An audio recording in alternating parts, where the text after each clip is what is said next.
Hello and welcome to episode 9 of the Cashflow Pirate podcast. My name is still Richard, and this is actually Christmas Day right now. So I'm recording this. If I sound a bit different, it's because I'm recording this on my laptop with an old microphone. So I've just come out here for some space and some peace and quiet because it's been pretty busy recently. So that's why things might sound slightly different. But anyway, this week I just wanted to go through some starter tips, really, that I've discovered. So I've gone through a whole myriad of ideas over the years, and while none of them have really come to the success I wanted, it has taught me how to get things started and set up. So I just wanted to go over a few things like that I think that are really useful for starting a business. Technology-wise, I'm talking here. Just a few of the basics which should come in handy at the start of your plan. So you've got an idea to start a business, no matter if it's a side business or a full-time one. I'll roughly base it on an idea that I've had, so it actually kind of makes sense, so you can sort of understand how I'm going to fit these in.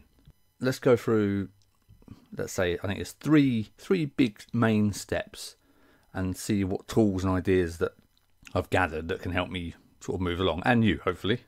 That's the whole point of this. So, step 1, have an idea.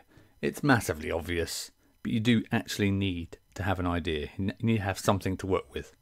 I know it sounds stupid, but you end up having so many small ideas, but you never really pick one to follow, and there's no point in just having lots of little ideas. You need to have a main idea to sort of focus on. So have an idea to start with. It's super simple. So, as I mentioned last week, I'm looking at starting some sort of training video course, something for total new entrepreneurs. I'm not really sure where that's going yet, but something to do with helping new people to business in the sort of technology side. So that is step 1. Have the idea. That is my idea. Step 2 is probably the most important idea. Well, it's not an idea, it's step 2. So step 2 is probably the most important, and that is research the idea that you've had. So the chances are that your idea, whatever it is, has been done before. Unless you're creating like gloves for sausages, I don't know why you would, but if that's your product, and if you're quick, glovesforsausages.com is actually available. So you can get on that. You can have that. That's a freebie. You can have that. But the point is, it's probably been done before. And that's okay. If it's not been done before, then there's going to be a record of it somewhere online, of the business that's been done before. So this is the perfect time for Google to start earning its living, really. Just search. This is really basic stuff, but it's amazing how many people don't do this. So just search for whatever your idea is online. Search for what you're trying to achieve, because a lot of people are almost scared to do a proper search for the idea that they've had in case it comes back that someone has done it, and that's the wrong thing to be focusing on. It's kind of irrelevant if someone else has done it, because like I've said many times before, that's not you doing it, is it? That's somebody else doing it. So anyway, back to the point. So you need to realise and understand kind of just how lazy people are now. They'd rather type into a Facebook group or their own wall, "Can anyone give me an idea for a business?" Rather than just think of something and research it. I mean, where are you going to go? I mean, it's ridiculous. But they do type that into Facebook, which is insane. But anyway, so once you've found whoever is doing what you're thinking of doing, just start making notes. So if we go back to the course idea that I had, the notes that I'd be taking is let's just say I found the website, not that I want to copy, but the idea that I want to do is, it's not new. Creating courses or videos or helping people is not new. So what subjects do my main competitors cover in the videos? Do they charge for the videos? And if they do, how much are the videos or courses? How long are the videos? Do they do short one subject videos, or do they do long in-depth videos? And that's, you know, got to look at those. If again, this depends on your budget, but if you can, buy the product, buy the course, and go through it, and then make notes as you're going through it. Two good things that you'll learn. Hopefully, if it's a good course, you'll learn something from it, and you can also take notes on what you liked about the course, what you didn't like about the course. Things like, was the video production any good? Was the audio any good? Was there things you'd like to change? All these little things you can add in your notes, which is really useful for later on. So let's say you find the exact idea that you had is done exactly the same by someone else. What does that mean? Well, it means that the idea is probably pretty decent, because there's obviously demand for it. So that's fine. So should you give up? No, obviously not. But it's amazing how often you hear, yeah, but someone else is already doing that, so what's the point? You know, and if we live by that rule, there'd only be like one make of every single item on the planet. You know, were Apple the first to design a smartphone? No. You know, how many different cars are on the road? Loads. It's, you know, trainers. There's not just Nike. You can buy loads of, you know, Adidas, Reebok, all the trainers. It's ridiculous. So anyway, it's not just one product for one industry. So don't worry about it. So if we go back to the research, the next part. So once you've done your Google research, which is the obvious one, the next place to go is to Facebook, because, you know, a big percentage of people are on Facebook, and there is probably a page or a group dedicated to whatever your idea is, if it's been done before, which, you know, like I said, most likely has. So you'll probably find a group or a page to like or join. So go through, join any of the groups that you find, and like the pages, and then just start scrolling. I know I have mentioned this before, but just start scrolling through the groups and pages and looking for things that people are asking. So look for things that people are struggling with, or asking questions on how do you do this. I mean, you can even search the group in the little box on the left hand side. It says search this group. Just search how do I, or can anyone help, and it'll bring up all the posts where people are asking for help and things that people are having problems with. And again, it doesn't really matter how old the post is, because it was still a problem at some point. So just make a note of every single problem or question that you find, even if you're not sure how relevant it is. Still make a note of it, because it'll save you having to go back through them again later. So that's it. So start making a nice big collection of problems.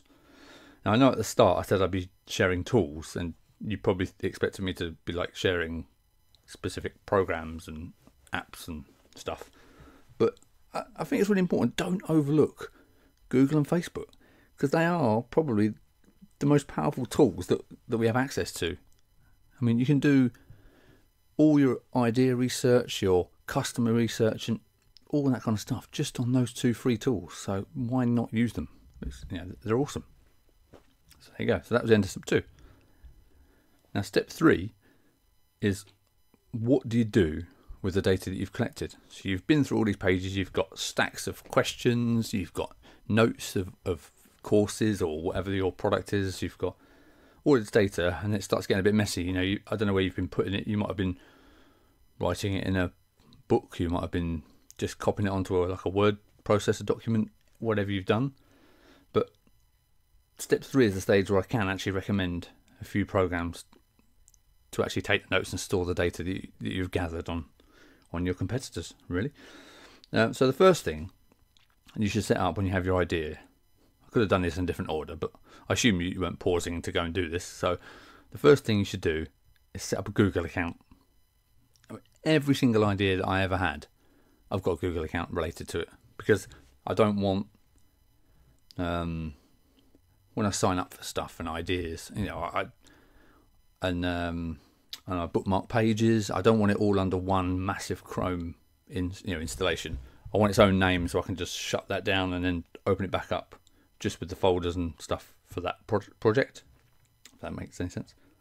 But yeah, anyway, but there are several reasons why you should make a Google account.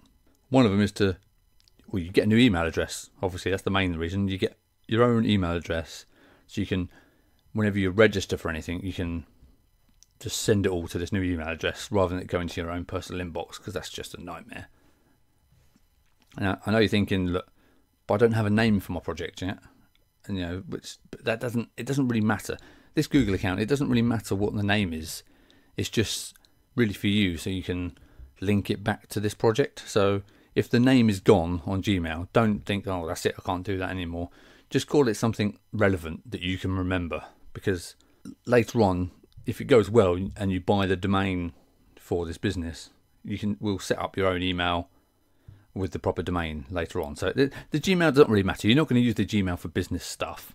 It's just for signing up for things, getting things sent to you, etc. So don't worry about it. So just pick a name that's relevant-ish. Yeah, so the main reason, like I said, so that is we get an email account and we want access to the Google tools, which are vast. They've got so many free tools. It's unbelievable.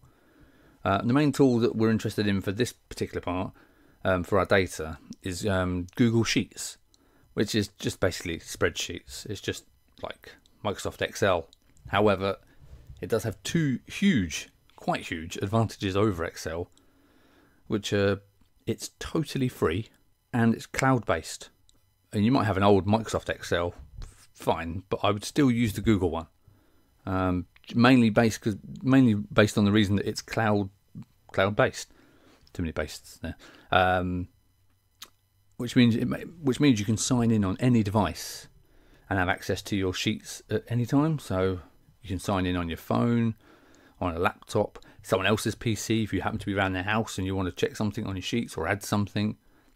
So anywhere you like, anywhere with an internet connection, you can get access to your sheets and your data, which again is huge. I mean, I know you can save Excel into like a Dropbox account or a Google Drive account and then access it on there, but yeah, just use the Google one. It's much easier, trust me. So start your spreadsheet and then just make a list of all the things that you found.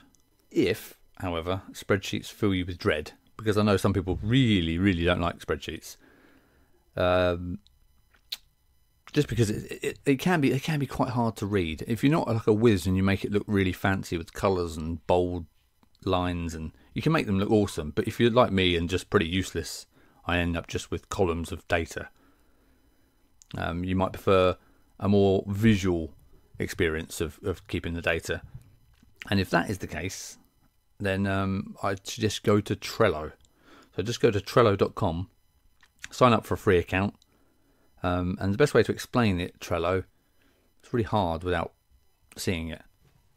It's like a digital sticky notes program, but not like the one on your desktop. It's basically you have a board and you have notes that you can drag around into any column that you want. So you might make it's better for to-do lists and things like that, but you can still store the data here if you really want to. It's just, it makes it easy that you can set dates and times to do things or organize stuff into lists, and then you just drag them across each board where you want them. So you can, if you've decided, if you might have one for, good idea, bad idea, doesn't match, not sure what to do with, and then you just take the idea and you drag it into which column that you want, and you can move it around anytime you like. But it's really hard to explain. Just go to Trello.com. They've got a video on there. Take a look. I will eventually. This is exactly the sort of thing. If you've never heard of Trello or you've never used it, this is the kind of thing that I'd like to do some simple videos on. Just how to set up an account, how to set one up, and just get started. So I will eventually get around to that. But for the meantime, just go to Trello.com and check it out. It's really awesome. And again, that's cloud-based, so you can log into it any way you like. The next thing is also, don't rule out just having a physical pen and paper. Just a notepad, a smallish notepad on your desk that doesn't get in the way, because you end up putting it in the drawer and then forgetting about it. So just something small, sort of A5 size, and just keep it in your bag or next to your PC or whatever, and just make some notes, because sometimes it's really nice to write notes down, because you can draw like silly diagrams and have one of those multicolour pens to just highlight stuff and all that type of stuff. So don't rule that out. That's still pretty cool. I use all of these tools. You'll probably see if you follow me on Instagram that I post the odd picture of my notebook and stuff that I'm working on. just because I find drawing out ideas physically seems to get it out of my head better than just typing it. But that's just me, again. But yeah, don't rule it out. Have a look. They are the 3 main starter steps for me. I would also recommend getting a PayPal account, in advance of doing anything, because if you need to take payments for a shop or whatever you're setting up, it can take a bit of time to get started on PayPal.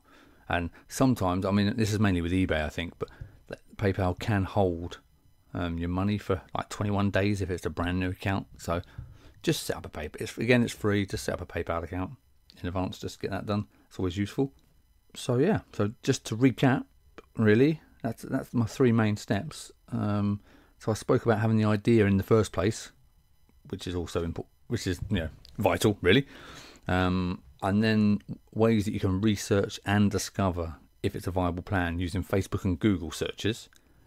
And then I covered what to do with the information with the help of Google Sheets and Trello.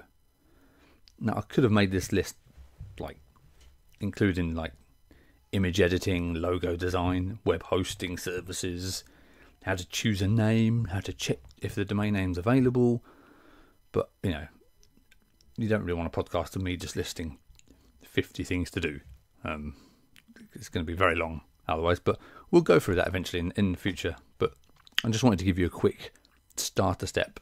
I'm sure most of you know all of those tools and all of those things to do, but just in case you don't, there you go. That's what I recommend, because I've done it lots of times. So whenever I have an idea, I do all those things straight away, and I don't even think about it. And then it kind of gets me into the mindset of, right, things are ready to go now. Everything's set up as I know and I understand it, and I don't have to relearn these tools all the time because they're always the same. So this isn't the only way to do it. This isn't the way to get started. It's just my way. So I just thought, if you had a little starter routine, it might help you along. It would get you past these silly little steps at the start. But if you have your own routine that you do, let me know. That'd be awesome. I'd love to share whatever cool things that you do as well. You can drop me an email if you want. You can do that. I actually set up. You can email me your ideas. Richard@cashflowpirate.com. There you go. See, got rid of the Gmail. Nice and easy. So send me an email there if you want to share your ideas. Next episode, I'll be talking about a really cool theory that I discovered called the Blue Ocean Strategy. Entrepreneur and strategy are 2 words that need to be changed. I can't do either of those. So Blue Ocean Strategy. Which again, if you follow me on social media, you'll see my sketches when I was learning about the Blue Ocean idea, let's call it. I started making some notes and drawing stuff out. So if you follow me on Instagram again, you'll see what I was doing in there. So yeah, look out for that. That's going to be cool. I'm looking forward to that episode. So let's go to the feedback. And we have yet another 5-star iTunes review, which is awesome. It's going very well. Thank you very much. And this time it's from someone called Tushaka, who says, Richard has such an inspiring, positive attitude that encourages me to take action with some of my own ideas. And I'm constantly picking up tons of useful tips and tools to help me along the way. Thank you. So thank you very much, Tushaka. That is, like I said, very kind of you. I'm loving it. It's awesome. And I'm really pleased that my somewhat ramblings are having an effect and are making you take action, which is the main point. You just got to get started, just get going.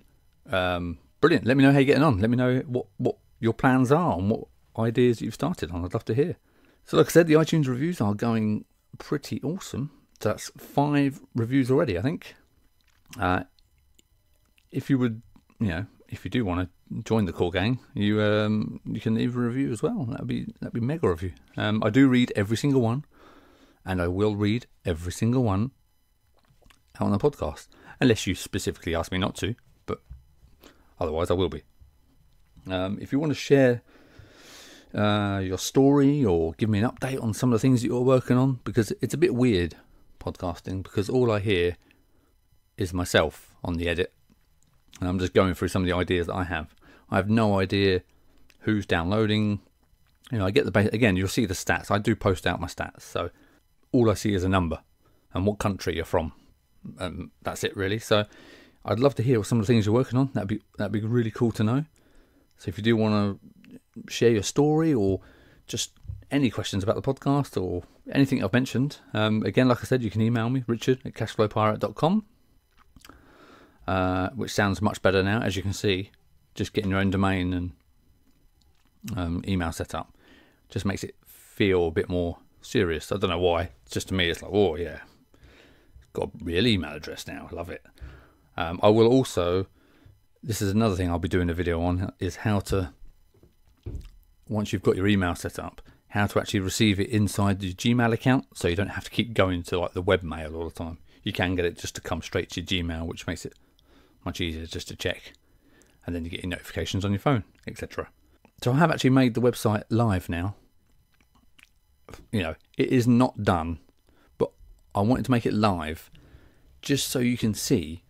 And normally you finish the website completely. I would recommend you don't start a website and make it live if it's not finished. But the point is, I've made it live on purpose because I kind of wanted you to see how it started and how I'm going to be adding stuff and changing things. So you can head to cashflowpirate.com and there is a little sign up form. So if you want to join the email list, again, that would be awesome, which is another thing I'll be focusing on showing people how to do. So if you want to join the email list, I know everybody says this, I'm not going to be spamming you and sending you stuff.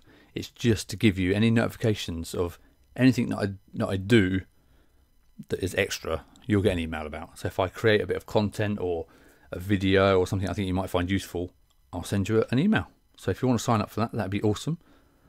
What else have we got? I'm actually going to, I've got notes here. I'm going to check my notes. That's probably a good idea, isn't it? I think that's pretty much it. As always, again, you can find me on Twitter, Instagram, both Cashflow Pirate. We have the Facebook page, which I would like everyone to join if possible. Well, you like the page, join the group. They're both there. Have a search, join up, just give me a like. That'd be cool. I've said cool a lot today. I don't know what's happened. Maybe it is the Christmas spirit. I'll leave all the links in the show notes as usual. And thank you so much for listening. And I promise it will not be a month until I release the next episode, which is episode 10. Huh? Double figures next episode. How cool is that? If you're not, well, that's if you're not counting episode 0, which is my tester one. But we're not. Anyway, so next episode, episode 10, Blue Ocean Strategy. Keep an eye out for it. Thanks for listening. Ciao for now. Goodbye.